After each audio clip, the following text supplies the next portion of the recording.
¿Qué tal? Buen día para todos. Pocos días separan el recuerdo de dos hitos de la historia contemporánea argentina. Se cumple hoy 16 años de la muerte de Raúl Alfonsín y el miércoles los 43 años del inicio de la Guerra de Malvinas. En aquel ya lejano 1982, la sociedad muta de un espíritu triunfalista al silencio más doloroso. La guerra pasó de convertirse en una causa nacional a un tema del que no se hablaba. Los soldados que dejaron todo volvieron a un país que no los quería ver.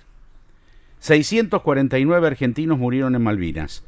Hubo más de 1000 heridos y cerca de 500 que se suicidaron tras el conflicto. Y no se trata de números, son historias de heroísmo y también de mucho dolor. El trágico final de la guerra precipita la salida democrática. Algunos dicen que fue uno de los efectos por los cuales se puede rescatar algo positivo. El 15 de diciembre de 1983, 5 días después de asumir como presidente, Raúl Alfonsín firma el decreto 158 que sometía a juicio sumario ante el Consejo Supremo de las Fuerzas Armadas a los integrantes de la Junta Militar. El valor de Alfonsín pasó, sin dudas, por atreverse a juzgar a un poder que estaba agazapado, que estaba latente, que estaba a la vuelta de la esquina, que se negaba a darse por vencido. ¿Quién pensó que no podía haber un golpe de Estado, viniendo de horas nada más de un gobierno militar? Era la historia argentina. ¿Qué hubiera pasado si triunfaba ítalo-argentino Luder, el adversario en esta elección? Luder había decidido olvidar, en nombre de la reconciliación nacional, el terrorismo de Estado. Y en su campaña había señalado que iba a convalidar la ley de autoamnistía sancionada por los dictadores en su propio beneficio. Y todos los peronistas estaban detrás de esa idea. Pierden el gobierno con Alfonsín y empezaron a victimizarse. Pero la gente olvida, y ellos también porque son expertos en eso, que si llegaban al gobierno iba a haber ley de autoamnistía reconocida a todos los militares genocidas, en pos, entre comillas, de la reconciliación nacional. Es muy difícil comparar a la distancia, pero está claro que la actitud del líder radical era más revolucionaria, si cabe el término. Y esto no lo exime de errores. Algunos dicen la ley de obediencia debida y punto final, pero hay que recordar, insistimos, que el poder militar era muy fuerte por entonces. Hay un contexto. Hay que recordar que Alfonsín se animó a juzgar a las juntas, del mismo modo que Ubaldini, con todas las críticas que se le pudo hacer durante el gobierno de Alfonsín con los paros, se animó a hacer huelgas antes de 1983. En 2004, además, no tuvo denuncias de corrupción. Ubaldini, Saúl querido.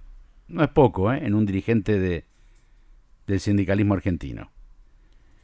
En 2004, en un acto de la ESMA, el expresidente Kirchner, sobreactuando, descolgando un cuadro, dijo: vengo a pedir perdón en nombre del Estado argentino porque en 20 años no se hizo nada en favor de los derechos humanos.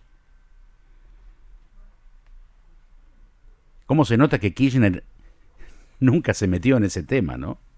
Cuando era gobernador de Santa Cruz o intendente, nunca la recibió Eve Bonafini, nunca hubo una misa, nunca participó de un acto del 24 de marzo en Santa Cruz. ¿Cómo se notó? ¿Cómo se notó que creyó que todo comenzaba a partir de él? Alfonsín, que aún vivía, se enojó, y se enojó mucho, mucho. Y era una injusticia tremenda esa afirmación. El Partido Centenario había creado la CONADEP, de la cual el justicialismo no participó. Llevó adelante juicio a las juntas, la extradición de José López Rega.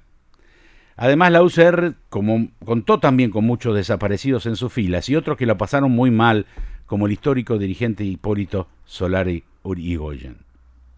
Bueno, al día siguiente de esas expresiones, algún historiador y alguno que sí estaba empapado con el tema de los derechos humanos le dijo a Kirchner: metiste la pata, hermano.